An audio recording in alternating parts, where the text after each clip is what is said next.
우리 시작하겠습니다. 제가 기도하고 우리 수요 세미나 시작하겠습니다. 하나님 감사합니다. 또 귀한 또 세미나 시간을 통해서 저들이 어려운 때에 하나님의 말씀을 듣게 하시고 또 그 하나님의 말씀 따라 저도 결단하며 또 살아갈 수 있도록 기회를 허락하신 당신께 감사합니다.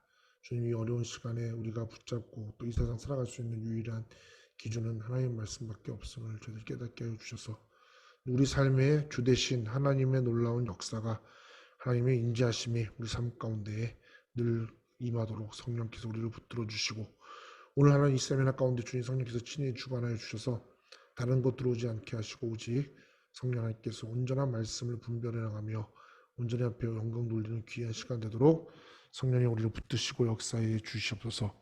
감사드리며 살아계신 예수님의 이름으로 기도드립니다. 아멘. 자, 시작하겠습니다. 그동안 잘 지내셨습니까? 네. 잘 들리시나요? 네. 잘 들리시면, 네. 안 들리면 손 흔들어 주시고요. 네, 잘 들으시면 감사하겠습니다. 우리 먼저, 지난주, 잠깐 우리 복습하는 마음으로, 우리 지난주, 그 하나님 나라에 대한 예수님의 비유를 짚고 넘어가겠습니다. 또 어떻게 보면, 오늘 또 연결되는 부분이라 이것을 짚고 넘어가야 될 것 같아서 한번 짚고 넘어가겠습니다. 그래서 지난번 생각해 보시면 마태복음 13장에 나와 있는 하나님 나라의 그 비유를 가지고 함께 나눴는데요. 하나님 나라의 비유의 가장 중요한 것은 씨 뿌리는 자의 비유라고 그래서 그것이 바로 하나님의 나라입니다. 하나님의 나라는 열매 맺는 땅이 하나님의 나라입니다. 결국 이 땅에서 하나님의 열매를 맺는 그 삶이 천국에서의 삶이다라는 거고 오늘 우리가 이 땅을 살아가는 삶의 모습이다라고 우리 함께 나누었습니다. 그래서 지금 오늘 우리가 살고 있는 이곳이 하나님의 나라라는 것을 우리가 잊지 말아야 될 것 같고요. 그래서 오늘이 중요하다라고 오늘의 삶이 중요하다라고 함께 나누었습니다. 그리고 또 거기서 하나님의 나라는 그 우리의 보화와 진주 대신 예수님을 소유하는 삶이고 그 예수님을 소유하기 위해서 우리는 우리의 희생, 우리의 소유를 반드시 팔아야 한다는 겁니다. 그리고 이 세상 하나님의 나라는 그냥 좋은 하나님의 나라가 아니라 아직까지 완전한 하나님의 나라가 임하지 않았기 때문에 항상 사단은 가라지를 우리에게 같이 심겨져서 우리가 혼돈될 수 있도록 그래서 우리가 그 혼돈이 뭐라고 했냐면 세상의 어떤 그 큰 거, 그죠? 물질적인 것뿐만 아니라 어떤 보여지는 큰 것들을 조심해야 되고 또 교회 내에 눈 감을 수 있는 어떤 그 부패될 수 있는 문제들 이런 것들이 우리가 하나님의 나라를 이루어가면서 조심해야 될 것이라고 나눴습니다. 그 다음에 오늘 함께 나눌 말씀은 즉 예수님을 소유하는 그 천국의 삶이 무엇을 의미하는 건가? 아까처럼 내가 나를 희생하는 것이라고 했는데 그렇다면 나를 희생하는 것이 무엇인가라는 것. 우리가 어떻게 내 소유를 팔아서 결국 함께 나눴던 게 자꾸 우리를 내 자신을 죽여가는 것이 하나님의 놀라운 역사라고 했는데 그렇다면 이 내가 죽는 삶 그리고 내 소유를 희생하고 내 소유를 파는 그 삶의 모습은 무엇인가? 그래서 그것이 바로 오늘 함께 나눌 세 가지 비유가 나옵니다. 그래서 마태복음 18장에 1만 달란트 빚진 자의 비유가 하나 나오고요. 그리고 마태복음 20장에 품꾼을 얻어 포도원에 들여보내려고 이른 아침에 나간 집주인의 비유를 통해서 그리고 마지막은 천국은 자기 아들의 혼인잔치를 위해서 사람들을 초대하는 임금과 같은 그 세 가지를 가지고 오늘 하나님의 나라 즉 우리에게 소유를 팔아서 즉 우리가 죽는 결국 천국의 삶을 사는 것이 무엇인가 예수님을 소유한 삶이 무엇인가를 함께 나누고자 합니다. 첫 번째 마태복음 18장 21절부터 35절에 여러분 잘 아는 내용입니다. 1만 달란트 빚진 자의 내용인데 오늘 그것은 뭐냐면 저는 첫 번째 이 말씀 통해서 함께 나누고 싶은 건 뭐냐면 우리가 천국의 삶, 즉 예수님을 소유하는 삶의 첫 번째 모습 그리고 내 자신을 잃어버리는 가장 첫 번째 모습은 용서라는 겁니다. 그 용서하는 삶이 바로 내가 죽는 삶의 첫 번째고요. 그리고 예수님을 소유하는 삶의 시작이다라고 함께 말씀드리고 싶습니다.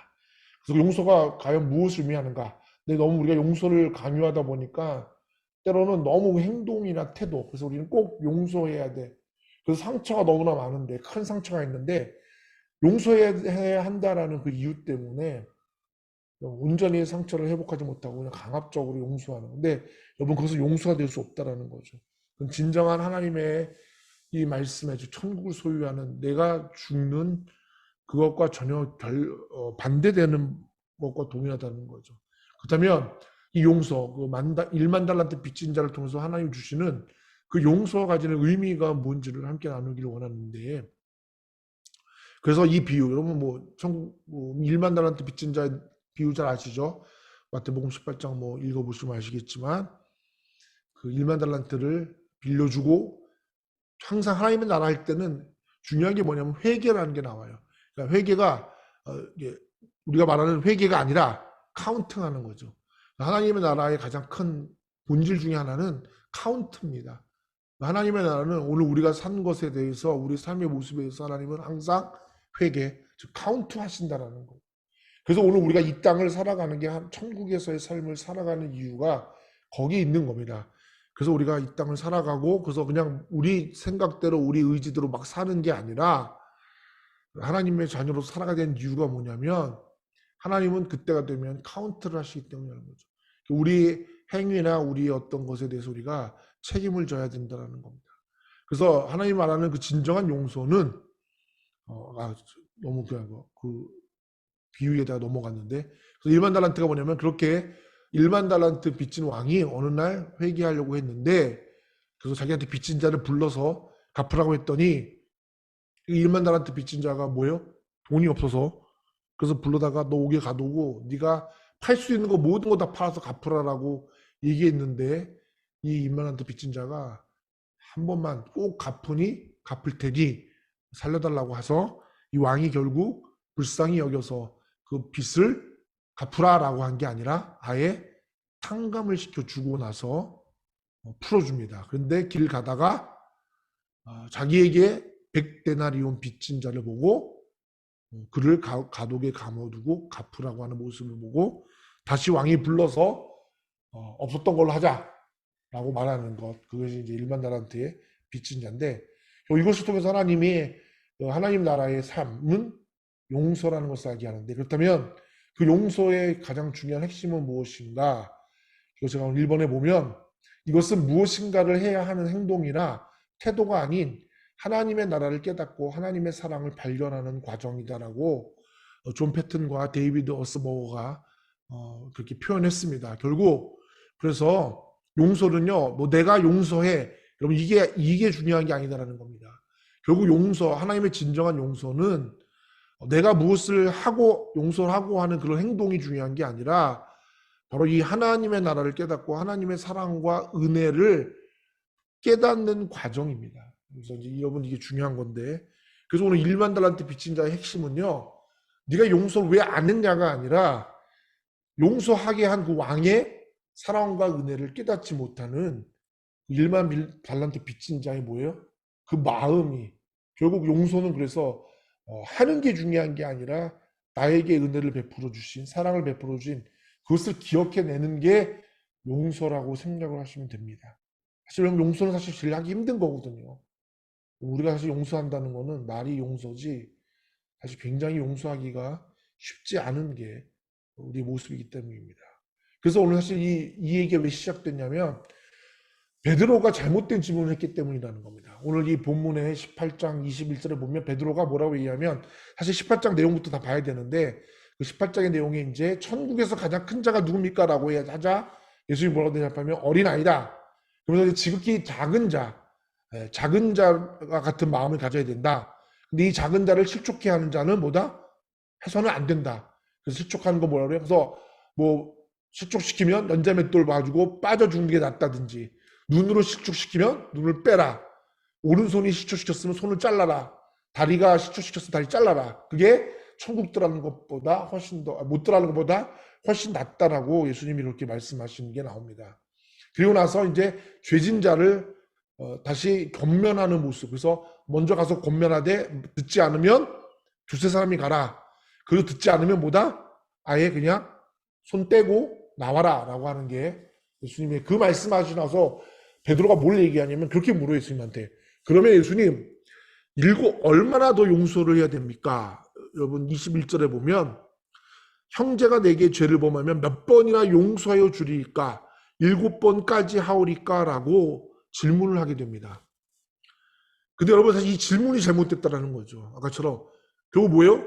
내가 할 도리를 다 했다라는 거예요. 여러분 용서는 내가 무언가를 하는 게 아니다라고 해요. 그렇게 되면 아까처럼 용서를 하면 계속 그럼 이 사람 변하지 않으면 내가 언제까지 용서해야 돼? 참아야 돼요. 언제까지 내가 이것을 참고 기다리고 있어야 돼요.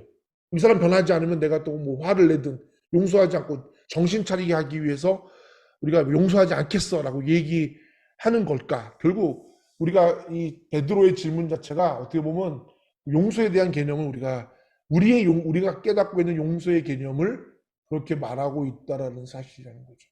용서는 아까 말한 것처럼 몇 번이나 하오리까가 아니다라는 거예요. 사실 베드로가 7번까지라고 얘기한 것 자체도 뭐예요? 우리가 할 수 있는 최고의 한계를 의미한 겁니다. 그 당시 7번이라는 거는 거의 완전한 수를 의미하기 때문에 그러면 내가 정말 할 수 있을 만큼 용서를 해야 되는 게 그 정도면 되지 않겠습니까? 이 이상 더 어떻게 용서합니까? 여러분 사실 이렇게 되면 얘기가 달라지는 거라는 거죠. 왜냐하면 결국 내가 얼마나 더 용서합니까? 라고 얘기하는 것은 그 한계가 지나가면 나는 뭐 하겠다라는 거예요?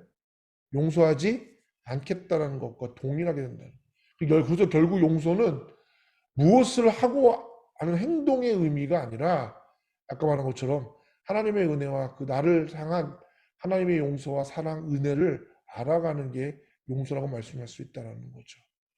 그래서 예수님이 그러고 나서 뭐라고 얘기해요? 7번뿐 아니라 7번을 70번까지라도 하라는 거예요. 여러분 이 얘기는 뭐겠어요? 7도 완전한 수인데 7번뿐만 아니라 7번을 70번까지라는 건 뭐예요? 이 얘기는 뭐겠어요? 용서는 하고 안 하고의 중요한 문제가 아니라 다른 개념으로 예수님이 말씀하시는 거예요. 그러니까 우리가 알고 있는 것처럼 그래 이 사람을 내가 용서해 주지, 눈 감아 주지. 여러분 이게 용서가 아니다라는 겁니다. 그 용서라는 거는 그 하나님의 받은 것에 빠져서 그 모든 것들이 아무렇지 않게 되는 그것과 비교할 수 없게 되는 게 용서라는 거예요. 그게 진정한 용서라는 거예요. 우리가 뭐 저 사람 잘못한 거 내가 눈 감아주고 용서해줬어. 여러분 그게 아니라 그 사람의 잘못이 사실 나하고 뭐예요? 전혀 내가 어떤 것을 뭐 판단하고 하는 거에 전혀 문제가 되지 않는 것을 의미한다는 거예요. 그 사람을 우리가 평가하는 게 뭔가 해서 안 해서가 아니라 그냥 그 사람이 어떤 존재라는 것을 그게 내가 너무 크기 때문에 그 사람을 뭐 하는 거예요? 그냥 덮어주게 된다는 거죠. 이게 용서라는 겁니다. 결국 용서는 뭐 7번씩 뭐 몇 번 이게 용서가 아니라 결국 내 안에 그 하나님의 사랑과 은혜를 완벽하게 채워가는 게 진정한 용서가 된다는 거죠. 여러분 사실 우리가 있잖아. 왜 용서를 못해요? 내가 억울하고 내가 당한 것이 많기 때문에 용서할 수 없는 거거든요. 그럼 용서는 할 수가 없는 거예요, 제가. 근데 용서를 하래요, 하나님이. 어떻게 하겠어요? 도대체 내가 저 사람이 변화된 것도 안 보이고 내가 너무나 억울하고 당하고 힘든 생각을 하면 그 사람의 행동 때문에 내가 너무나 힘들고 어렵고 정말 너무 암흑 같은 삶을 살았다면 도저히 용서할 수가 없는 거예요. 근데 하나님이 용서하래요. 여러분 어떻게 하시겠어요? 결국 그래서 용서는 뭐냐면 내가 무엇을 그 사람을 뭐 용서해서 용납해주고 다 이게 아니라 그 사람을 바라보는 관점이 뭐예요? 나에게 주신 하나님의 그 큰 은혜로 그냥 생각나지 않고 덮어지게 되는 역사. 결국 하나님의 은혜 안에 하나님의 사랑 안에 내가 다 충당. 그것이 내 삶을 덮어버리는 게 진정한 용서의 오늘 예수님의 비유의 핵심이다라는 겁니다. 그래서 예수님이 뭐라고 얘기하면 1만 달란트 빚진 자를 얘기하는 거예요.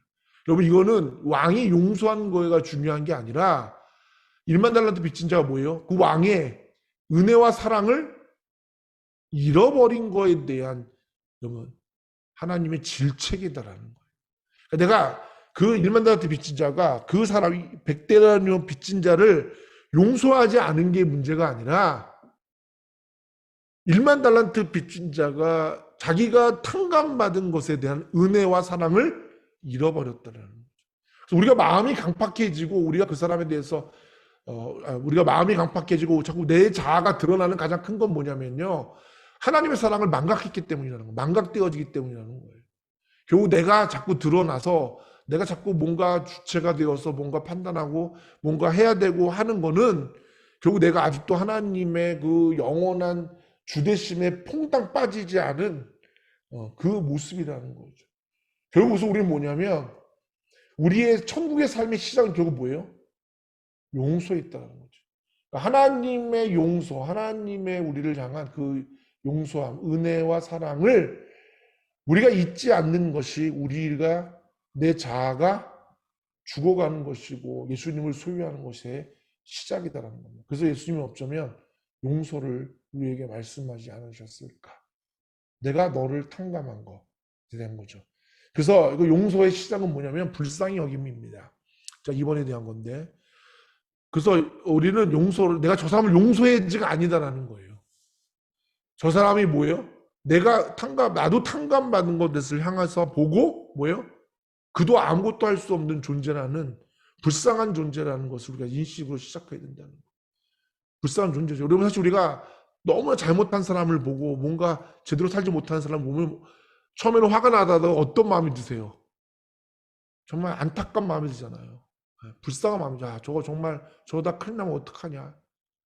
저러면 저 진리도 아닌데 저렇게 살다가 저렇게 죽으면 얼마나 안타깝거라고 해서 어떤 마음이 들어요?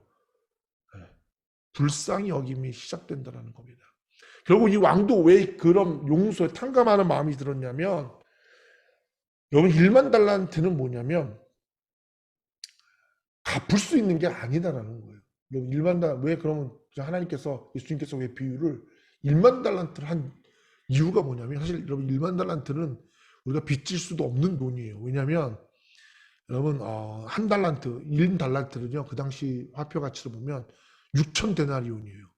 1데나리까지 쉽게 얘기하면 1데나리온이 얼마냐면 하루에 1당이에요. 그러니까 내가 그 당시에 노동자가 일해서 받는 돈 1당이 1데나리온이에요. 근데 여러분 1달란트면 6천 데나리온이면 6천일을 일해야 되는 거예요. 근데 여러분 1만 달란트면 얼마겠어요? 6천만 데나리온이거든요. 그러면 내가 6천만 일을 일해야 된다는 거예요. 여러분 3,650이면 10년이에요.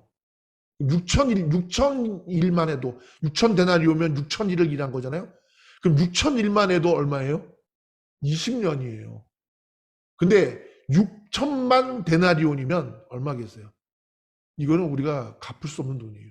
여러분 일당 돈을 환산해 버리면 여러분 대충 우리가 뭐 하루 일당을 우리는 이제 최저 임금으로 따지면 한 8,000원인가 요즘 8,000원, 9,000원 잡으면 9,000원이면 8시간이면 72,000원이죠. 7만 원 잡으면 그럼 여러분 생각해 보세요. 7만 원이 1데나리온이에요. 그죠? 그럼 6천만 데나리온 얼마겠어요? 상상이 안 가는 여러분 생각하시면 돼요. 그죠? 6천만에다가 만이 더 붙으니 이거는 거의 뭐 조가 넘어가는 돈이라는 거죠. 결국 이 얘기 뭐겠어요? 우리는 사실 하나님한테 갚을 수 없는 빚을 졌다라는 거예요. 여러분 우리가 사실 하나님 앞에 이 용서함 받은 거 이거는 여러분 우리가 갚을 수 없는 문제라는 겁니다. 그 용서는요. 결국 용서라는 건 뭐냐면요. 갚을 수 없는 것을 하는 게 그것을 보고 불쌍히 여겨서 탕감하는 마음이 뭐예요? 그게 용서예요, 여러분. 용서는 그냥 내가 해줄게가 아니라 용서라는 단어는 갚을 수 없는 정말 저 사람이 어떤 변화를 가져도 저 사람이 어떠한 막 그냥 뭐죠? 그 개과천선을 하더라도 도대체 갚을 수 없는 거를 탕감해 주는 게 용서라는 거예요.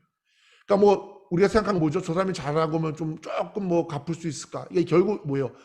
전혀 할 수 없는 일에 대한 것을 잊어버려 주는 게 용서라는 것을 우리 기억하셔야 된다는 거죠. 그러니까 여러분 불쌍히 여기니까 뭐예요? 이 왕이 도대체 저 사람은 내가 아무리 뭐 감옥에 갚아도 뭐 아무리 내가 저 사람에게 가진 걸 다 뭐 가족의 6천에 몇천 년까지 다 해서도 못 갚은 걸 아니까 답은 하나라는 거죠. 뭐예요? 없어버리는 겁니다. 여러분 그게 용서예요. 용서해 주는 거예요. 그게 용서라는 거. 그래서 용서는요. 불쌍히 여기면서 시작되는 거고요. 또 용서를 하려면요. 뭐가 돼요? 근데 두 번째로는 빚진 것을 생각하면 안 되는 거죠. 저 사람이 내게 한 것에 대해서 내가 저 사람에게 빚을 준 거에 대해서 그러니까 나에게 저 사람이 빚진 거를 내가 기억해서는 안 된다는 거죠. 여러분 그러면 우리는요. 용서할 수가 없습니다.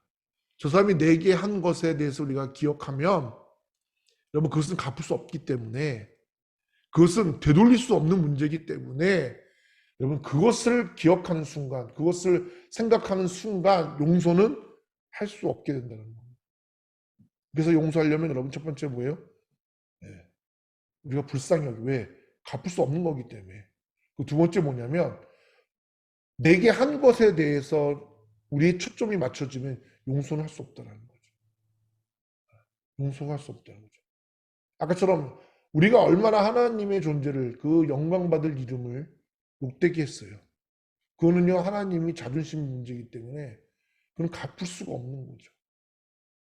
그거는 정말 하나님이 배신과 정말 창조주를 벌렸다는 거는 배신뿐만 아니라 이거는 우리가 상상을 초월하는 거잖아요.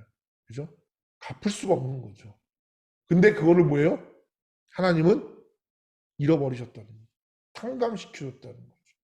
그러니까 그래서 가장 중요한 용서는 뭐냐면 은혜와 사랑을 받는 겁니다.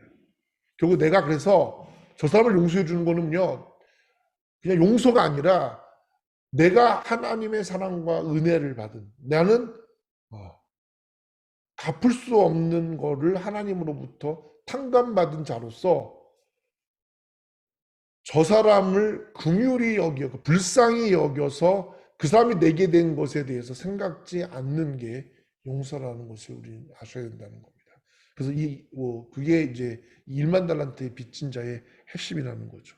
결국 그래서 5번에 뭐라고 썼냐면 용서는 받은 은혜와 사랑을 기억하는 겁니다. 그래서 용서는요, 내가 저 사람한테 받은 사랑과 은혜를 기억하는 게 아니라 내가 하나님으로부터 받은 사랑과 은혜를 기억하는 거예요.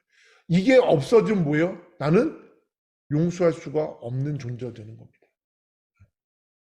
그래서 저 사람에 대해서 자꾸 내가 빚진 걸 생각하면 우리는 하나님께 받은 것, 그 사랑과 은혜를 잃어버리게 돼요. 그럼 우리는요, 용서할 수 없게 되는 거예요. 이게 왜 중요하냐면 뒤에 나오기 때문에, 얘기가 나오기 때문이라는 건데. 그래서 5번에 보면 받은 사랑과 은혜가 내게 빚진 것보다 더 큰 것을 깨달을 때 내게 빚진 것을 덮어버리는 겁니다. 그래서 여러분 용서라는 거는요, 저 사람이 내가 너무 잘못했어요, 나한테. 저 사람 보면 화가 나. 근데 내가 저 사람을 용서해 주는 건 뭐냐면 나를 사랑해 준 그 하나님의 은혜와 사랑, 나를 용서해 주신, 탕감시켜 주신 그 하나님의 사랑과 은혜 때문에 저 사람이 빚진 거를 덮어버리는 거예요. 저 사람이 이뻐서, 저 사람이 잘나서, 잘해서 덮어주고 잊어버리는 게 아니라 하나님의 받은 그 사랑으로 저 사람에게 내가 받은 그거를 뭐 하는 거예요? 덮어버리는 거죠. 그러니까 저 사람을 덮는 게 아니라 빚진 거를 덮어버리는 거죠. 내가 받아야 될 거, 저 사람으로부터 받아야 될 걸 뭐예요? 아예 덮어버리는 거죠. 그게 여러분 오늘 용서의 가장 중요한 핵심이다라는 거예요. 그래서 여러분 여기서 중요한 것은 뭐냐면 내가 받은 은혜와 사랑은 절대로 갚을 수 있는 것이 아니다라는 거고요. 또 하나 내가 받은 사랑과 은혜, 내가 탕감받은 그 죄에 대한 그 빚은 대가로 주어지는 것이니까 결국 내가 하나님의 사랑과 은혜를 받은 거는요, 내가 잘해서 하나님이 나를 사랑해주고 은혜를 준 게 아니다라는 것을 먼저 기억하셔야 된다는 거죠. 우리는 자꾸 하나님의 사랑 속에서 뭘 깨닫냐면 내가 잘해서 내가 하나님을 잘했기 때문에 하나님이 내게 사랑과 은혜를 주신다고 생각해요. 근데 그게 아니다라는 거죠. 여러분 하나님의 사랑은 용서부터 시작된 거거든요. 그러니까 용서는 내가 잘했기 때문에 내가 무언가 대가를 했기 때문에 하나님이 대가로 나를 사랑해주고 은혜가 아니다라는 거죠. 그러니까 하나님의 사랑이 나를 용서해 준 거거든요.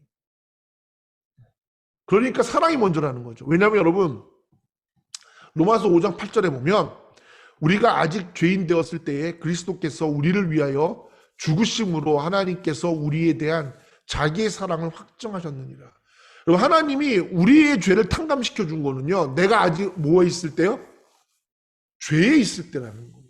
그러니까 내가 잘해서 하나님이 기뻐서 내게 사랑과 은혜를 베풀어 줘서 내가 잘한 게 아니다라는 거예요. 용서해 준 게 아니다라는 거예요.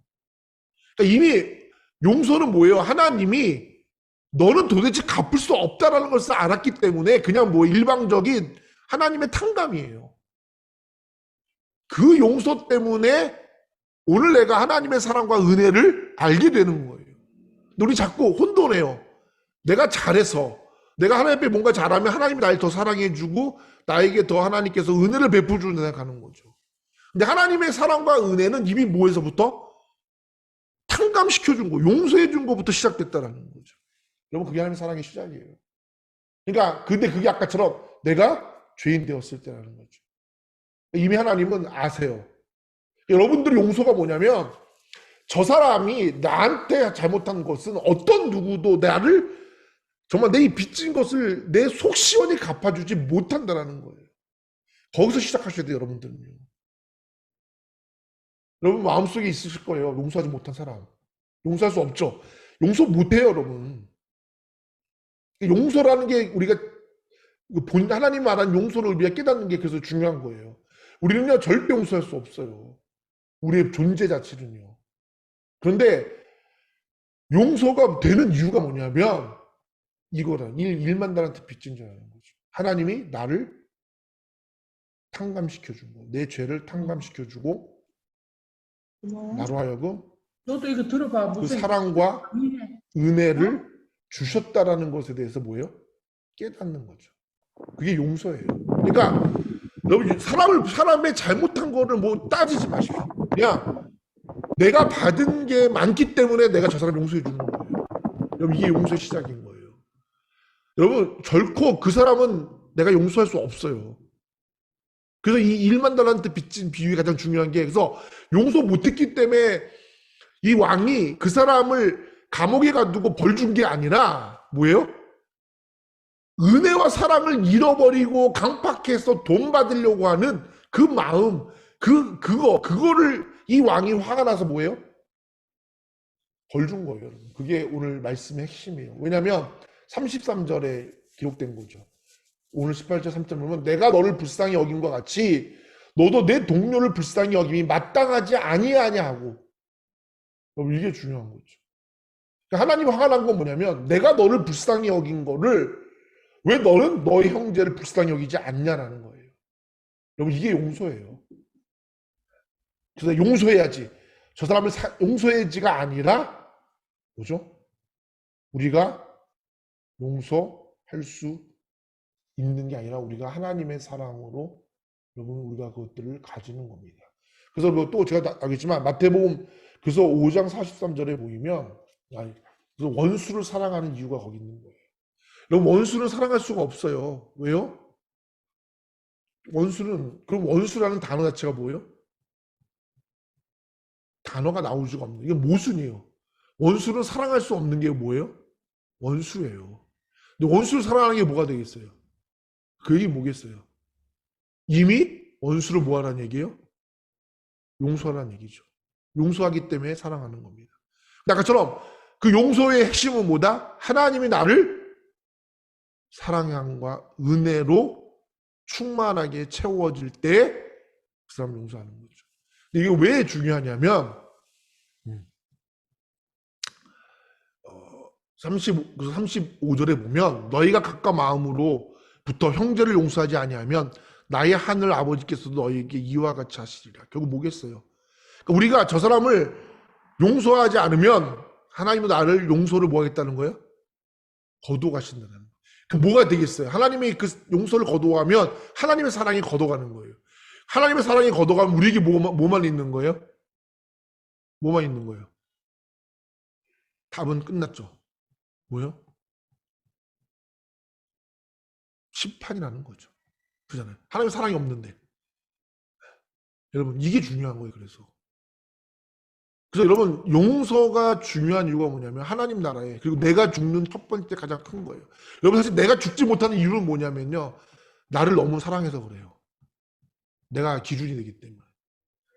내가 기준이 되고 내가 되기 때문에 용서할 수 없는 거예요. 사랑할 수 없는 거예요. 왜? 우리는요 내 기준에 맞아야 사랑하는 거죠. 그러니까 중요한 거는 내가 죽어야 하나님의 사랑과 은혜가 흘러가는 거죠. 그래서 이만들한테 빚진 자가 가장 중요한 핵심이 그거라는 거예요. 그래서 용서를 받았기 때문에 뭘 할 수 있는 거예요? 용서하는 게 아니라 뭘 하는 거예요? 사랑할 수 있는 거예요. 그래서 왜 성경이 자꾸 사랑을 얘기하는 건 뭐냐면 그 사랑의 시작이 용서이기 때문이에요. 용서하니까 사랑하는 거 바뀌는 거예요. 아까 원수를 사랑하는 이유가 뭐겠어요? 원수는 아까처럼 사랑할 대상이 아니에요. 근데 사랑할 수 있는 이유는 뭐예요? 용서했기 때문에 사랑의 대상으로 바뀌는 거예요. 그러니까 우리에게는 사랑하는 거예요. 하나님도 우리는 뭐예요? 원수된 우리는 하나님과 원수된 자예요. 그런데 하나님 우리를 사랑한 건 뭐겠어요? 우리를 용서했기 때문에 우리가 뭐가 된 거예요? 사랑의 대상으로 바뀐 거예요. 그래서 우리가 내가 죽는 가장 처음 의미는 뭐냐면 하나님의 그 놀라운 사랑으로 충만해 주시는 거예요. 아, 그렇지. 나 같은 사람도 하나님이 사랑하셨는데 나도 매일 이렇게 내 생각으로 자꾸 살아가는 나를 하나님이 그냥 눈 딱 감고 아무것도 말하지 않고 여러분 하나님 여러분 살면서 여러분한테 뭐라고 잔소리한 적 있으세요? 네? 여러분 잔소리 들으면 뭐라도 반항이라도 한번 하죠. 그죠? 근데 하나님이 내가 잘못해도 하나님은 한 번도 나에게 잔소리 하신 적이 없어요. 그게 이미 우리 뭐예요? 탕감받은 자. 이거를 알면 내가 누구를 아까처럼 누구를 뭐 할 수 있겠어요. 이게 여러분 용서의 가장 중요한. 그러니까 오늘 성경에 말하는 용서의 핵심은 다른 게 아니라 뭐라고요? 하나님의 은혜와 사랑을 그러니까 하나님이 나의 빚을 탕감해 준 그 사랑과 은혜를 채워가는 과정이 용서는 그게 하나님의 가장 큰 용서. 그래서 뭐가 되는 거예요? 사랑의 대상으로. 그래서 이 1만 달란트 빚진 자가 그 은혜를 받았기 때문에 여러분 1만 달란트하고 100대라니 여러분 차이가 어떤 건지 알겠죠? 100대라니 결국 얼마예요? 100일치예요. 그러면 아까처럼 하루에 7만 원이면 700만 원이에요. 700만 원은 뭐 할 수 있어요? 얼마든지 갚을 수 있는 거예요. 그거는 용서를 하고 자시고가 아니라 뭐예요? 그죠? 그냥 내가 잘못한 피해자에게 갚아주고 끊으면 되는 거예요. 근데 그 피해자가 탕감해 준 거에 감격한 이유가 뭐겠어요? 그게 용서의 핵심이라는 겁니다. 그래서 저는 그래서 중요한 게 뭐냐면 여러분들이 용서받았기 때문에 그래서 여러분 우리가 그 사랑에 합당한 은혜와 사랑과 은혜에 합당한 삶을 살게 되는 거죠. 그래서 여러분 하나님의 우리가 예수님 믿으면 하나님 말씀대로 살 수밖에 없는 이유가 뭐냐면 그 용서를 받았기 때문에 사랑을 받았기 때문에 그 합당한 삶을 살 수밖에 없는 거예요. 왜? 그 은혜를 아니까. 어떻게 우리가 그 은혜를 아는데 배은망덕하게 그 은혜를 저버릴 수가 있겠냐는 거예요. 여러분 하나님 말씀대로 안 사는 건 뭐냐면 그 은혜를 저버리는 거예요. 내 삶에 하나님이 주되심이 선포되지 못하는 거는요. 내가 하나님의 은혜를 뭐 하는 거예요? 저버리는 삶이라는 거예요. 자꾸 내가 원하는 대로 내 중심대로 사는 삶은 하나님의 은혜를 저버리는 거예요. 그래서 여러분 은혜는 뭐예요? 은혜를 받았기 때문에 그 은혜에 받은 합당한 삶을 사는 거예요. 그래서 아까 말한 것처럼 이 말씀의 핵심절이 32절 35절의 핵심인 거예요. 내가 너를 용서했는데 탕감해줬는데 너는 불쌍히 여기지도 못하고 탕감도 못 시키냐? 이거는 내가 너를 용서해 준 거에 대해 합당한 삶이 아니다. 형제를 용서하는 게 맞다라는 게 여러분 중요한 거는 내가 용서하려고 하지 마십시오. 내가 저 사람 용서해지가 아니라 그러면 아까처럼 자꾸 행동이 되는 거예요. 상처가 돼요. 왜? 나는 용서할 수 없기 때문에. 근데 그거를 할 수 있어요. 뭘로? 사랑하는 대상으로 바뀌면 돼요. 그 사랑하는 대상이 어떻게 바뀔 수 있어요? 아까 말한 것처럼 내가 탕감받고 그 은혜 정말 1만 달란트 여러분 알겠죠? 거의 몇 조 원에 해당되는 거잖아요. 그거를 하나님이 안 돌려받겠다라는 거예요. 여러분 그거 갚으려면 정말 우리는 차갑당하는 거예요. 내 삶이 없는 거예요. 다 뺏기더라. 버는 족족 뺏기는 거니까. 근데 하나님이 뭐라고 말씀하신 거예요? 잃어버린 거예요. 그 은혜를 아는데 어찌 내가 내 형제를 사랑하지 않을 수 없겠냐는 거죠. 여러분, 용서가 중요한 게 아니라 뭐가 중요한 거예요? 사랑이 중요한 거예요. 이게 용서의, 오늘 예수님이 1만 달란트 빚진 자의 핵심적인 거고요. 우리가 예수님을 소유하는 건 뭐냐면 자꾸 내 안에 그 예수님의 사랑과 은혜를 뭐 하는 거예요? 채워가는 거예요. 내 기준으로 나를 채워가는 게 아니라 예수님의 사랑으로 자꾸 채워가다 보면 이 세상 모든 것들이 뭘로 보이는 거예요? 용서함, 불쌍히 여기고 용서할 수밖에 없는 사랑, 그래서 사랑해 줄 수밖에 없는 대상으로 바뀌는 거죠. 그래서 여러분, 사람은요, 의지하는 대상도 아니고요, 도와주는 대상도 아니고 뭐예요? 사랑하는 대상인 거죠. 여러분, 그래서 사랑밖에 없는 거예요. 자, 우리는 뭐냐면 여러분, 사람은 사랑받으려는 게 아니라 뭐예요? 사랑해 주는 대상이 사람입니다. 그 사람은 의지하는 게 아닙니다. 자, 그 두 번째, 그렇다면 예수님을 소유하는 사람, 첫 번째 용서를 온전히 아는 거고요. 두 번째는 뭐냐면 하나님의 주대심을 선포하는 건데, 여러분 아까처럼 그 용서함을 안다라는 거는 내 안에 하나님의 은혜와 사랑을 채워가는 거예요. 결국 내 안에 하나님의 사랑과 은혜를 채우는 건 뭐냐면 내 안에 하나님의 생각과 하나님의 마음과 하나님의 그 주대신의 생각, 그 가치관으로 뭐 하는 거예요? 가치관을 바라보는 거죠.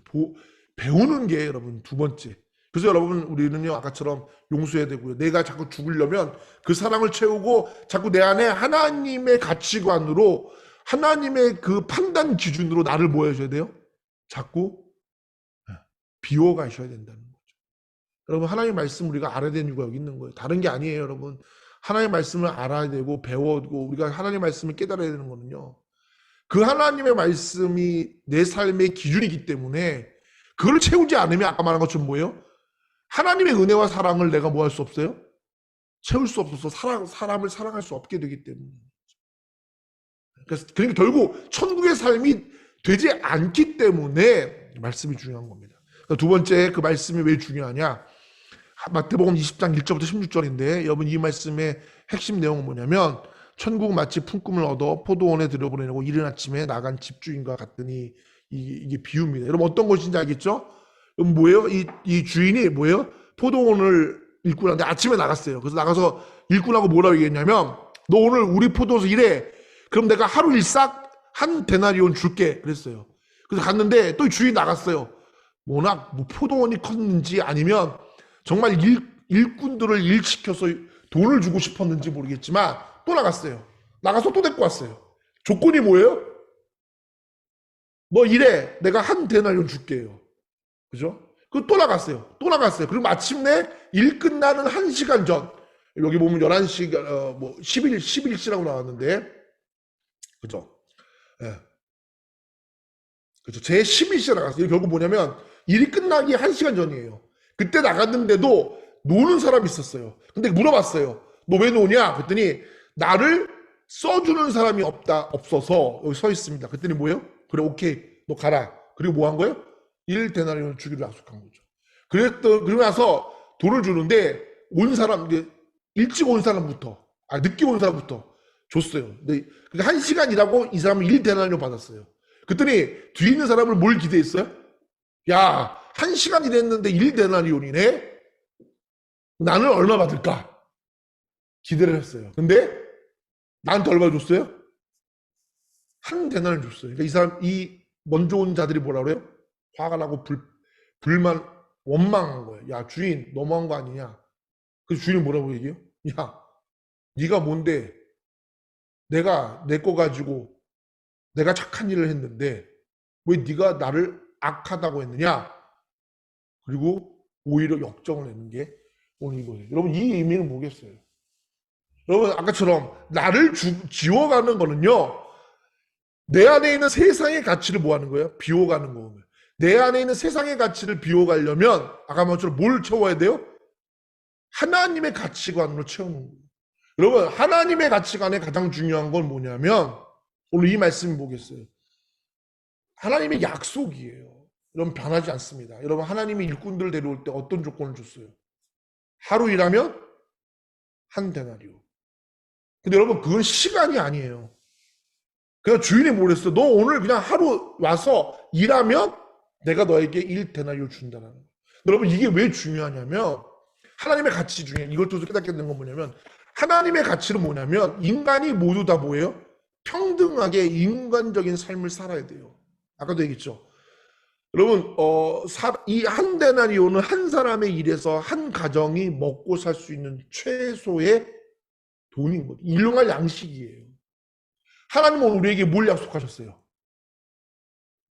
일용할 양식을 약속하셨다는 거죠. 바꿔 말하면 오늘 하나님의 일용할 양식을 일용할 양식을 약속하기 때문에 우리 모두는 하나님 믿는 모든 자들은 하나님께서 주시는 일용할 양식을 받아야 되는 게 하나님의 가치고 하나님의 정의예요.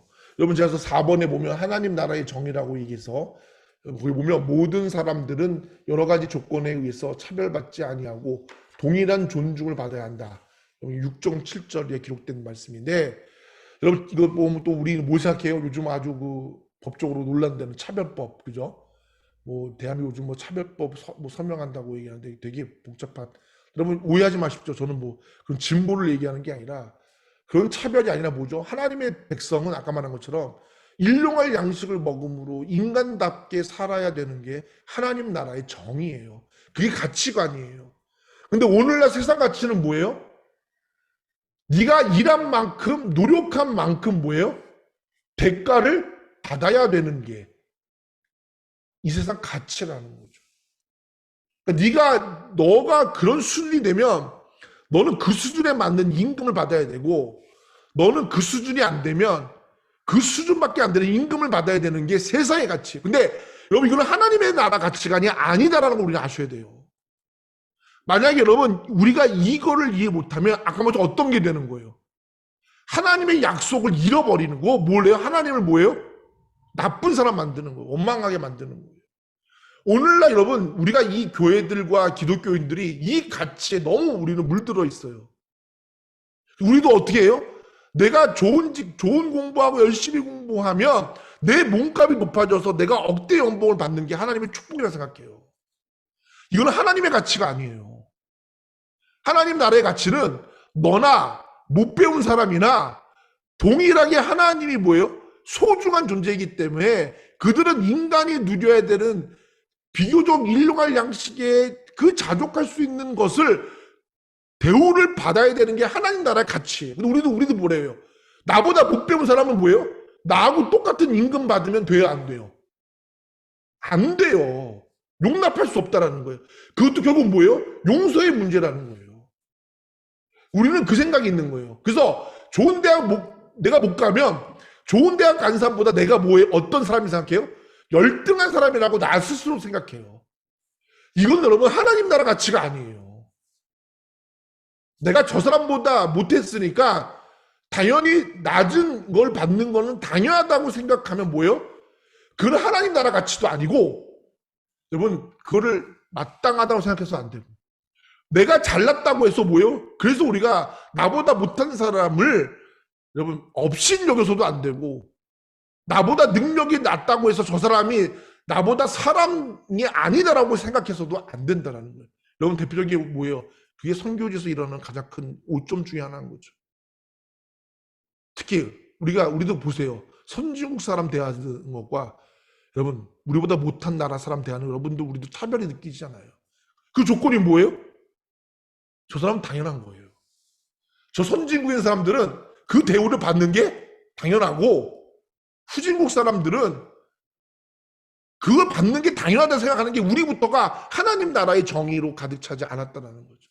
그래서 나를 비우려면 우리는 이 하나님의 말씀, 약속을 우리는 반드시 깨달으셔야 된다. 이 약속을 우리는 믿으셔야 돼요. 아까도 얘기했죠. 하나님이 일꾼들 데려올 때 약속은 변하지 않았어요. 뭐예요? 너 하루 일했으니까 당연히 하루에 일 받는 거는 당연한 거예요. 근데 이 사람 뭐라고 얘기해요? 비교한 거예요. 1시간 일한 사람하고 나하고는 다르다라는 거예요. 그래서 나는 뭐예요? 그 사람보다 더 일한 만큼을 받아야 내 존중 가치가 된다라고 생각하는 거죠. 여러분 이거는 하나님 나라 가치가 아니에요. 그래서 우리 아까도 우리가 잘못된 것 중에 하나가 뭐냐면 내가 하나님 앞에 잘하면 축복받는다라고 생각해서는 안 된다라는 거예요. 내가 하나님 앞에 잘하면 하나님이 내게 다른 사람보다 더 많은 축복을 주시는 거는 하나님 나라의 정의가 아니다라는 것을 우리는 깨달으셔야 된다는 거예요. 여러분 그래서 상급은 여기서 받는 게 아니라 어디서 받는 거예요? 하늘나라 가서 받는 거예요. 하나님 나라 진짜 예수님이 오셨을 때 그때 받는 게 진짜 우리의 상급이지, 여기서 무언가 더 많이 받는 거는 여러분 하나님의 축복이라고 생각해서는 안 된다. 여러분 이 생각 버리셔야 돼요. 그럼 아까 말한 것처럼 제가 이제 목사니까 목사로 얘기할게요. 여러분 그러면은 대교회 목사는 하나님의 축복을 받은, 하나님의 일을 잘해서 하나님의 축복 받은 사람이고, 정말 이름도 없이 저 시골에서 10명 놓고 목회하는 사람은 하나님의 축복받지 않은 거예요? 능력이 안 된 사람이에요? 여러분 이것부터가 우리가 그러니까 좋은 교회는 뭐예요? 아주 좋은 사람들이, 돈 많은 사람들이, 능력 있는 사람들이 있어서 그 큰 교회가 하나님의 일을 많이 하며 좋은 교회고, 조그맣게 아무것도 못하는 거는 좋은 교회가 아니라고. 우리부터가 뭐예요? 그 생각이 사실 있다라는 거예요. 여러분 이 생각 비우셔야 돼요. 이게 바로 뭐예요? 선한 하나님을 뭐예요? 바꾸는 거예요? 악하다고 만드는 거예요. 여러분 자족할 수가 없죠. 그래서 여러분 하나님 나라의 핵심은 자족이거든요. 우리는 그 생각을 버리죠. 아까처럼 용서도 뭐예요? 내가 뭔가 잘했기 때문에 하나님 너 날 더 사랑해 준 게 아니다라는 거. 하나님은 그게 아니에요. 이미 하나님의 약속은 동일한 거예요. 여러분 우리를 비우려면 세상의 가치를 버리십시오. 세상의 모든 가치를 버리셔야 돼요. 하나님의 말씀에 붙들으셔야 돼요. 그게 우리의 삶에, 하나님 나라 백성의 뭐예요? 내 자아를 비워가는 거예요. 여러분 자꾸 나를 세상의 가치로 보니까 하나님으로 볼 때 자꾸 내가 부딪히는 거예요. 뭔가 부족한 것 같고 내가 뭔가 더 해야 되는데, 아니면 자꾸 하나님 앞에서도 자꾸 요구하는 거예요. 자꾸 약간 용서하지 못하는 거예요. 내가 어떻게 용서해? 저 사람을, 나한테 이게 못된 짓 했는데. 그러니까 내 세상의 가치는 당연한 거죠. 그러니까 여러분 중요한 거는 아까 말처럼 두 번째로 자꾸 하나님의 말씀 가치로 나를 채우셔야 돼요. 그 기준이 내 삶의 기준인 거예요. 그게 여러분 천국이 하나님의 나라입니다. 우리 근데 자꾸요 하나님의 말씀은 그냥 좋은 말씀이고, 세상 살 때는요 세상의 가치를 기준을 너무 가지고 있어요. 그대로 살아요. 그럼 우리는 뭐냐면 아까처럼 이런 불평등한 하나님을 만나게 돼요. 만나는 게 아니라 하나님을 불평한 존재로 우리는 바꾸는 거죠. 그래서 뭐예요? 우리부터 그렇잖아요. 뭔가 내가 잘 되면 나보다 못한 사람은 저보다 한번 내가 믿음이 좀 더 좋은 것처럼 착각하는 거죠. 하나님이 내게 뭔가 더 많이 베풀어 주면 마치 내가 믿음이 좋고 뭔가 하나님 앞에서 올바르게 쓰고 있다라고 위선을 떨게 만드는, 헷갈리게 만드는 거예요. 여러분 그게 가라지 비유잖아요. 그게 뭐야? 아까처럼 겨자씨 비유. 이게 뭔가 커지면, 무성해지면 그게 복인 줄 알아요. 열매가 없는데 무성해지면 뭐예요? 그건 하나님의 저주입니다, 여러분. 그건 가라지예요. 잘 분별하셔야 된다는 거예요. 두 번째로 여러분, 나를 비우는 건, 예수님을 소유하는 거는요, 하나님 말씀으로 채워가는 거. 하나님 말씀을 채워갈 때 뭐예요? 여러분, 이게 되게 웃기는 거잖아요. 그래서 여러분, 제일 중요한 건 뭐냐면, 의인이나 여러분, 악인이나 하나님의 은혜는 뭐예요? 하나님의 조건은 동일해요. 의인이라고 하나님이 이 세상에 더 많은 빚을 주지 않아요. 그래서 여러분 마태복음 제가 우리 4번에 보면 그래서 나와 있죠. 거기 썼는데, 그래서 뭐예요? 아까처럼 왜 우리는 자꾸 세상 사람들은요 사람들의 능력과 지위, 학벌, 가문 등으로 자꾸 우리를 평가하고 차별 대우하는 거예요.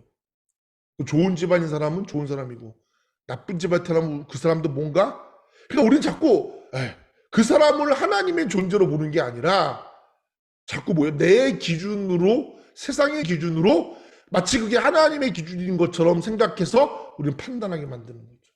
속고 있는 거예요, 여러분. 근데 여러분 이거는요 하나님을 뭐예요? 아까처럼 선한데 내 것을 가지고 하나님의, 여러분 중요한 거는요 이 세상 모든 건 하나님 거예요. 하나님 마음대로 해도 뭐라고 얘기해요? 여러분 이 세상은요 하나님 마음대로 하시는 거예요. 우리가 토달 수가 없어요. 그게 선이에요. 그래서 여러분 마태복음 5장 43절 48절에 뭐라고 기록되냐면 제가 읽을게 여러분 잘 기억하십시오. 자, 또 내 이웃을 사랑하고 내 원수를 미워하라 하였다는 것을 너희가 들었으나 나는 너희에게 이르노니 너희 원수를 사랑하며 너희를 핍박하는 자를 위하여 기도하라. 이같이 한즉 하늘에 계신 너희 아버지의 아들이 되리니 이는 하나님이 그 해를 악인과 선인에게 비추게 하시며 비를 의로운 자와 불의한 자에게 내리우심이니라. 너희가 너희를 사랑하는 자를 사랑하면 무슨 상이 있으리요? 세리도 이와 같이 아니하느냐? 또 너희가 너희 형제에게만 무난하면 남보다 더하는 것이 무엇이냐? 이방인들도 이같이 아니하느냐? 그러므로 하나님에 계신 너희 아버지의 온전하심과 같이 너희도 온전하라. 아멘. 여러분 이게 뭐겠어요? 여러분 하나님은요 아까 말한 것처럼요 차별이 아니에요. 하나님 약속이에요. 하나님의 약속은 뭐냐면 비를 의로운 자와 불의한 자에게도 뭐예요? 동일하게 내리세요. 우리는 뭐예요? 하나님을 사랑했으니까 그 비를 더 누구에게? 저는 비를 싫어하니까 불의한 자에게 더 내려야죠. 제 기준으로 보면, 세상의 기준으로 보면 그게 하나님이에요. 왜? 내가 비를 싫어하니까 하나님은 내게 좋은 날을 주셔야 되는 게 하나님의 사랑이에요. 그리고 나한테 못한 사람, 잘못한 사람은 나쁜 걸 줘야 돼. 불의의 비를. 근데 하나님은 뭐예요? 비는 의로운 자와 불의한 자를 동일하게 주고 해도 뭐예요? 선인과 악인에게 동일하게 비추는 거예요. 이게 하나님의 가치관이에요. 여러분 우리가 이거로 우리가 하나님의 가치관으로 세우지 않으면 여러분 우리는 아까처럼요 굉장한 큰 오류를 범하게 된다. 아까처럼 하나님의 가장 큰 사랑과 은혜도 잊어버리게 되는 거죠. 결국 여러분 뭐예요? 그 모든 것 심판을 다 누가 하신다는 거예요. 그게 하나님의 주대심이에요. 오늘 내가 도저히 이해할 수 없는 세상 가치는 가지로 하나님이 하시면 하시는 거예요. 근데 여러분 중요한 사실이 있어요. 뭐냐면 하나님은 선하시기 때문에 하나님은 선이세요. 그래서 하나님은 당신의 가진 것 가지고 행하는 일이 뭐밖에 없으세요? 선한 것밖에 없어요. 좋은 것밖에 없어요. 우리 눈으로 볼 때 그게 잘못된 거지 하나님의 눈으로 보면 그게 다 뭐예요? 선이에요. 그러니까 세상이 가라지가 사단이 혼돈시키는 거예요, 여러분. 하나님은 하나님의 것 가지고 나쁜 게 만든 적이 한 번도 없어요. 왜요? 하나님은 선하시기 때문에 당신 걸 가지고 뭐 하세요? 우리에게 베푸시는 건 다 뭐예요? 선과 좋은 거예요. 그래서 여러분 가난도 뭐예요? 축복이에요. 왠지 아세요? 가난한 자가 있기 때문에 있는 자가 뭐라는 거예요? 하나님의 사랑으로 아까 말한 것처럼 나눌 수 있는 거예요. 이게 하나님의 사랑이고 하나님이 이 세계를 움직이는 하나님의 법칙이에요.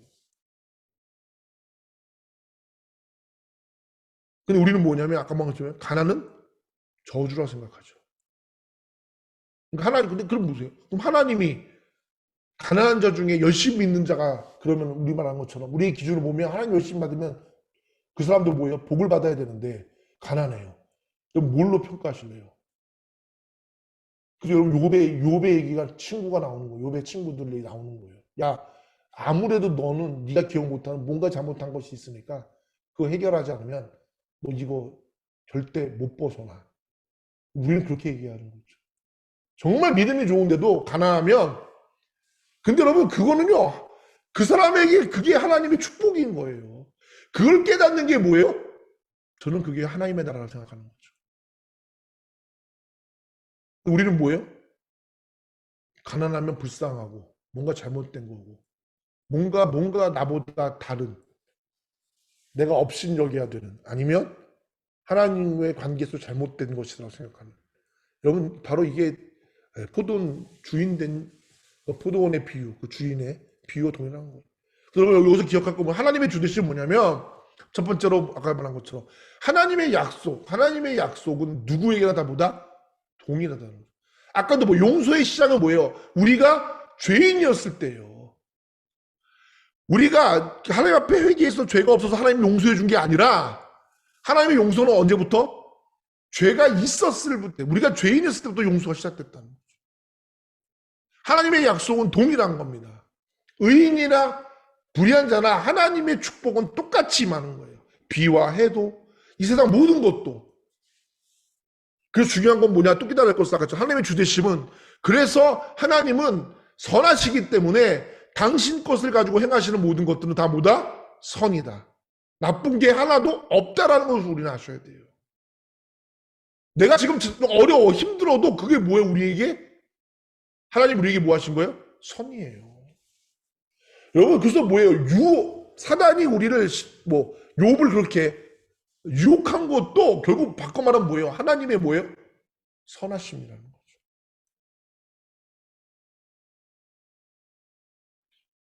근데 아까 뭐죠? 우리가 잘못되면 내 생각과 모든 것이 결부되어져서 잘못되어지면 하나님을 뭘로 만드는 거예요? 악한 분으로 만들게 되는 게, 하나님이 악한 게 아니라 우리가 악하기 때문에, 그 하나님의 용서함을 잃어버렸기 때문이라는 거. 마지막으로 세 번째입니다. 그래서 세 번째는 우리 하나님 나라 마태복음 22장 1절 14절 말씀인데, 이건 순종에 대한 부분입니다. 그래서 아까 말처럼 하나님 나라는 아까처럼 자기를 비우는 건데, 나를 비우는 거죠. 하나님 예수님을 소유하는 첫 번째는 하나님의 사랑과 은혜로 충만히 그 용서함, 내가 탕감받은 것을 잊지 말자는 거. 두 번째로 그 하나님의 주대심, 그래서 하나님 나에게 늘 좋은 것을 주시는 것임을 깨닫 믿는 거. 세 번째는 뭐죠? 오늘 하나님의 말씀에 절대적으로 순종하는 것을 의미하는 거. 그래서 아까처럼 하나님의 가치관을 채워지면 우리는 그 말씀에 순종할 수밖에 없는 거죠. 여러분, 그 비유가 뭐냐면 이제 마태복음 22장 1절 14절인데 거기 뭐라 써 있냐면, 천국은 마치 자기 아들을 위하여 혼인잔치를 베푼 어떤 인군과 같으니. 여러분, 이 비유 아시죠? 내용이 뭐예요? 어느 날 왕이 아들을 위해서 혼인잔치를 불렀는데 다 초대했어요. 근데 다 사람들이 뭐예요? 오늘 나 너무 바빠. 오늘 내가 어디 가야 돼. 오늘 내가 무슨 뭐라고 여기 보면 말씀이 뭐냐면 내가 오늘 할 일이 있어서 돌아보지도 않고 자기 밭으로 가고, 한 사람은 자기 사업하러 가고, 그리고 또 뭐냐면 그래서 남은 자들은 종들을 잡아 모욕하고 뭐예요? 죽여버렸다는 거죠. 그거 뭐냐면 여러분, 하나님의 초대, 하나님의 말씀은 뭐예요? 때가 있다라는 거예요. 근데 우리가 아까 말한 것처럼 내가 살아있으면, 내가 할 일이 많기 때문에 지금 순종해야 되는 것을 내 것 때문에 순종하지 않으면 뭐가 되는 거예요? 그 혼인잔치에 뭐 할 수 없어요? 내 자리가 빼앗긴다는 걸 우선 아셔야 된다는 거죠. 여러분, 중요한 거는요, 우리는 자꾸 깨닫지 못하는 게, 오늘 내가 하나님의 초대장, 예수님을 믿어서 천국 간다라는 믿으면 천국 간다는 게 너무 강력해서 이미 우리는 초대장을 받아서 내가 갈 때까지 그 혼인잔치가 시작 안 하는 것으로 착각할 때가 있다는 거예요. 이미 그 자리는 내 자리로 확보했다 생각한다는 거죠. 근데 오늘 보십시오. 초대한 사람이 안 오니까 왕이 뭐라고 얘기했어요? 화가 나서 뭐라고 얘기해요?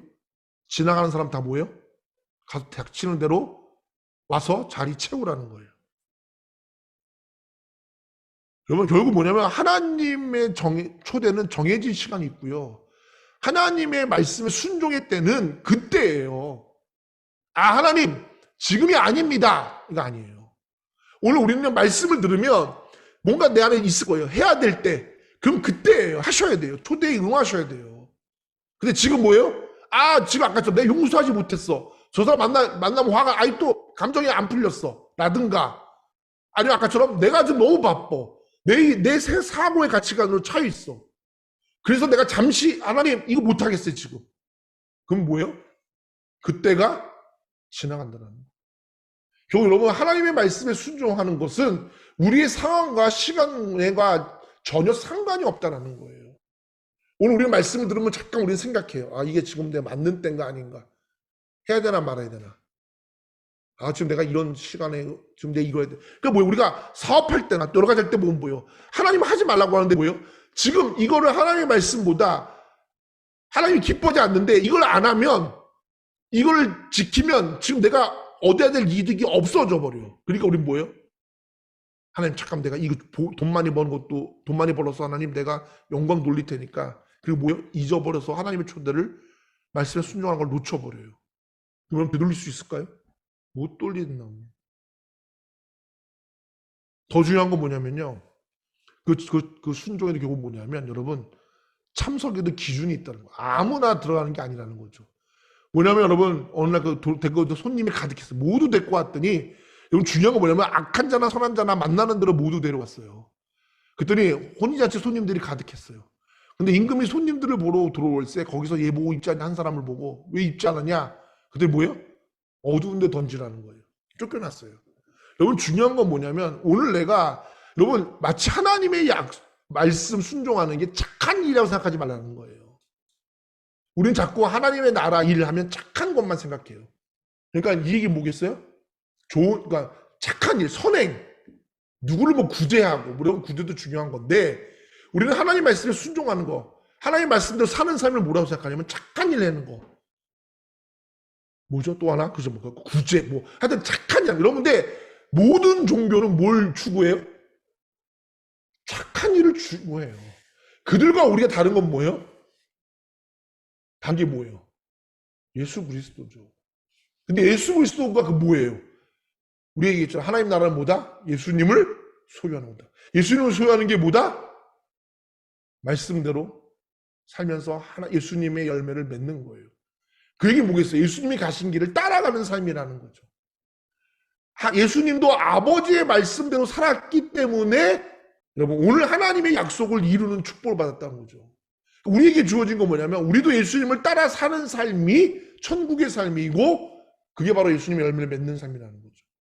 근데 아까처럼 착한 일하고는 관계없는 거예요. 우리는 예수님을 따라가지 못하니까 뭘로 대신하려고 그래요? 착한 일. 선한 거. 하나님은 착한 일 했어요. 좋은 일 했어요. 이게 마치 하나님을 위한 것처럼. 근데 여러분 그건 뭐예요? 예수랑 아무런 관계가 없다라는 것을 우리 아셔야 된다는 거죠. 그래서 여러분 이 오늘 마지막 이 천국에 대한 이 임금에 대한 건 뭐냐면 순종이라는 거죠. 결국 순종은 하나님의 말씀대로 사는 건데 그게 뭐냐면 예수님을 소유하는 거고 예수님을 따라 사는 삶이라는 거죠. 근데 여러분 이 순종 아까처럼 우리의 시간과 상황과 전혀 상관이 없다는 거예요. 오늘 우리에게 하나님의 말씀이 주어진다면 오늘 우리는 뭐예요? 그 자리에서 즉시 뭐 해야 돼요? 순종하셔야 된다는 거예요. 왜냐하면 순종하지 않아서 예수님을 멀어진다면 우리의 자리도 누구에게? 다른 누구에게 채워질 수 있다는 거예요. 여러분 자꾸 착각해요. 여러분 그게 누구냐면 이스라엘 백성들이에요. 이스라엘 백성들은 자기들 선민의식이 있다 생각해서 할례 받는 그걸로 내가 하나님의 자녀라는 표징을 얻었기 때문에 영원한 것처럼 생각했다는 거죠. 그래서 여러분 예수님을 믿으면서 갈라디아인들은 할례 받으려고 그랬어요. 예수님 믿는 걸로 모자른 거예요. 할례를 받아야 하나님의 나라가 있는 거예요. 우리는 그렇게 생각하고 있다는 거죠. 여러분 그게 중요한 게 아니라 오늘 우리는 마처럼 뭐예요? 이 말씀대로 사는 삶. 결국 여러분 천국은 그래서 나중에 이제 여러분 가장 중요한 마태복음 25장에 다음 주에 할 건데 이 마태복음 25장이 사실 마태복음 13장 오늘 18장 20장 22장을 뭐예요? 진짜 집대성한 모든 것의 대표적인 말씀이 저는 마태복음 25장에 생각하거든요. 그래서 이제 마태복음 25장은 하나님 나라가 얼마나 강력하게 우리가 선포되는지 우리는 아셔야 된다는 거죠. 자, 그래서 결국 오늘 말씀 아까처럼 다시 돌아가면 정리하면 하나님의 예수님을 소유하는 삶. 그래서 내가 내 소유를 파는 삶은 용서하는 거다.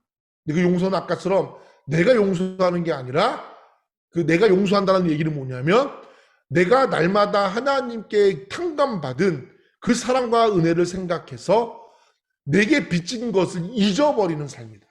저 사람이 내게 잘못한 것을 잊어버리는 삶. 왜? 내가 받은 사랑이 더 크기 때문에 내게 잘못한 것이 생각나지 않는 거. 여러분 그게 용서고요.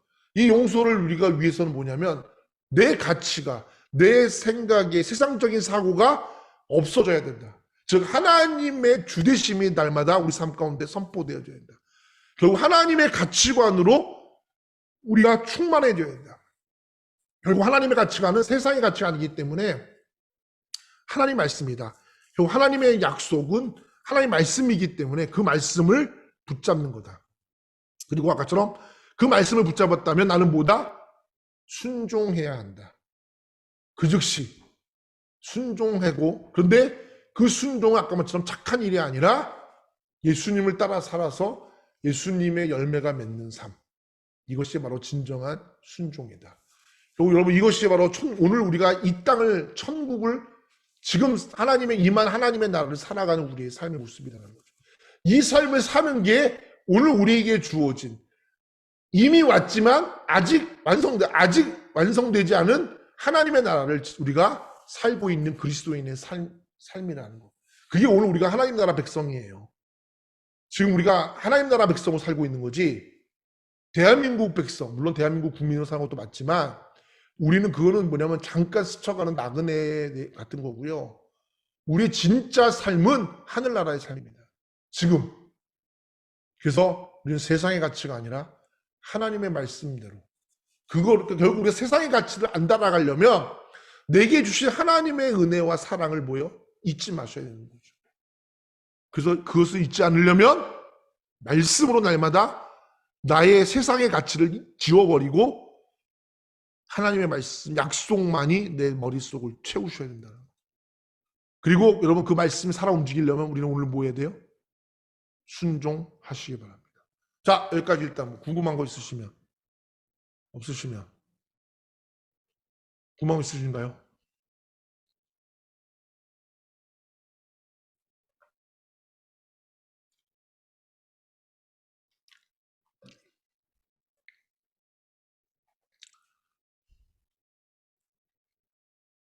다들 영상을 우리 두 분 빼시고 다들 영상 끄셔가지고 제가 얼굴 못 보니까 이해를 하셨는지 들으셨는지 잘 모르겠습니다만 어쨌든 네. 그럼 다 알아서 들으신 걸로 하는 거예요. 너무 늦은 시간입니다. 그래서 여러분 다 기억하셨으면 네. 그래서 오늘 그래서 마지막으로 다음에 이제 하나님의 나라를 마지막 그런데 여러분 마태복음 25장이 사실 저는 굉장히 중요한 생각해요. 왜냐면 마태복음이 사실 하나님 나라 천국에 대한 이야기거든요. 그래서 천국이 뭔지를 우리가 다시 한번 돌아보는데 어떻게 보면 마태복음 25장이 저하고 함께한 마태복음 13장, 18장, 20장, 22장을 집대성한 거. 그래서 여러분 기억하시고 다음 주에 마태복음 25장으로 하나님 나라가 다시 뭔지를 깨닫고 또 우리 또 새로운 또 주제 가지고 하도록 하겠습니다. 자, 질문 없으시면 늦은 시간입니다. 제가 잠깐 기도하는데 여러분 합심해서 기도하기 원하는 겁니다. 여러분 오늘 말씀 기억하시면서 하나님 지금 내가 이런 삶을 살게 해주십시오. 정말 하나님 나를 탕감해 주신 하나님, 나의 모든 것들을 다 갚을 수 없는 나를 탕감해 주신 하나님, 그 하나님의 은혜를 충만하게 채워주십시오. 그게 자꾸 생각나게 해주십시오. 그래서 그걸로 인해서 세상의 가치가 떠나가고 오직 하나님의 말씀만이 기억나게 하시고 그리고 하나님 생각할 때마다 그 말씀에 순종하는 그 천국을 내가 살게 해주십시오. 합심하여 함께 기도하며 나갑니다. 함께 기도하겠습니다. 사실 하나님 감사합니다.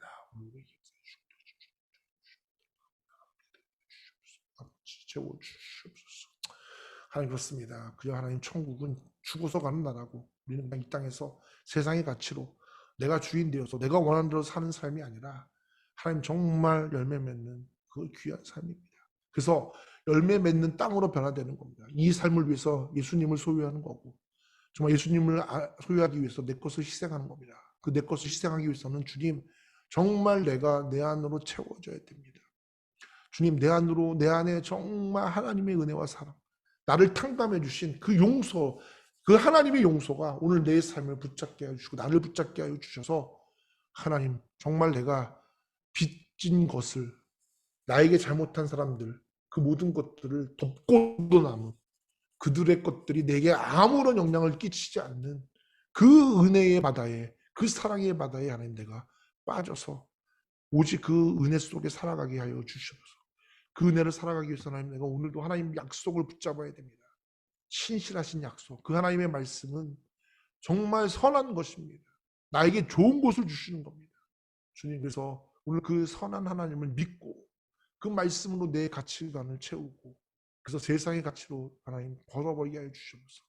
오늘 어리석게 하나님의 약속한 것을 그대로 신실하게 이행하시는 하나님 보고 원망하며 악하다고 얘기한 하나님 그런 일꾼이 되지 않게 하여 주시옵소서. 하나님은 이미 내게 족한 것으로 주셨습니다. 내 은혜가 넘치도록 주셨습니다. 그것을 하나님 감사할 수 있게 하시고 세상의 가치로 하나님 비교하거나 세상 사람들의 눈으로 바라보지 않게 하여 주시옵소서. 하나님 그 말씀대로 살고자. 그리고 하나님 그 말씀이 내 안에 채워질 때 하나님 내가 순종할 때 내가 사라지게 됩니다. 하나님, 내가 살아있다면 내 생각과 또 내 시간과 내 상황 때문에 하나님 말씀을 저버릴 수가 있습니다. 그러나 하나님, 내가 죽는다는 것은 지금 이 말씀대로 살아서 하나님의 하나님 되심이 나타나는 겁니다. 주님, 오늘 그 말씀대로 살아나는 우리 모두가 될 때 거룩한 하나님, 내가 이 땅을 살아가고 있는 귀한 사람들도 역사하시고 인도해 주시옵소서. 아버지 감사합니다. 사실 하나님 감사합니다. 늦은 밤까지 하나님 말씀으로 붙들림 받은 당신의 귀한 자녀들을 축복해 주시고 이들에게 거룩한 하나님의 나라가 뭔지를 온전히 깨닫는 역사로 임재해 주셔서 정말 하나님, 지금 우리가 이 천국을 살아가는 삶임을 날마다 기억하게 해 주셔서 오늘 정말 나를 사랑하셔서 나를 용서하신 정말 갚을 수 없는 하나님의 그 죄값을 주님께서 탕감해 주신 그 은혜로 충만히 살아가게 하여 주실 때 오늘 내게 당하는, 이 세상에 당하는 그런 하나님 정말 빚진 마음들, 나의 어떤 그런 무너진 것들이나 또 남이 잘못한 것이나 속상한 마음들, 자존심이 넘어지는 것들이 아무것도 아닌 것을 깨닫게 하여 주시고 그래서 그 넘치는 사랑으로 살아가게 하여 주시고, 그러나 하나님, 이 사랑을 유지하기 위해서는 오늘 내가 세상의 가치로 살아서는 안 됩니다. 세상의 가치로 바라봐서는 안 됩니다. 하나님의 약속, 선한 것을 주시는 하나님의 약속을 붙잡고 신실하신 하나님을 붙잡고 나갈 수 있게 하여 주시옵소서. 그리고 하나님, 그 말씀은 지킬 때에 진정 하나님 그 가치가 있음을 깨닫고 하나님, 오늘 내가 지켜서 예수 그리스도의 삶을 살아가는 우리 모두가 되는, 그래서 오늘 하나님의 천국 백성으로서 천국의 삶을 살아가는 우리 모두가 되게 하여 주시옵소서. 늦은 밤까지 하나님 함께 하신 귀한 당신의 자녀들을 축복하시고 세상에 줄 수 없는 평안으로 위로함으로 오늘 이 밤을 하나님 함께 하여 주셔서 하나님, 내일 다시 새로운 날에 독수리 날개 초하는 새 힘으로 천국 삶을 살아가는 우리 성도들 되도록 성령님 붙드시고 역사해 주시옵소서. 감사드리며 살아계신 예수님의 이름으로 기도드립니다. 아멘. 주기도문으로 수요일 마치겠습니다. 하늘에 계신 우리 아버지, 아버지의 이름을 거룩하게 하시며 아버지의 나라가 오게 하시며 아버지의 뜻이 하늘에서와 같이 땅에서도 이루어지게 하소서. 오늘 우리에게 일용할 양식을 주시고 우리가 우리에게 잘못한 사람을 용서하여 준 것 같이 우리 죄를 용서하여 주시고 우리를 시험에 빠지지 않게 하시고 악에서 구하소서. 나라와 권능과 영광이 영원히 아버지의 것입니다. 아멘. 늦은 밤 고생하셨습니다. 편안한 밤 되시고요. 자, 수고하십시오.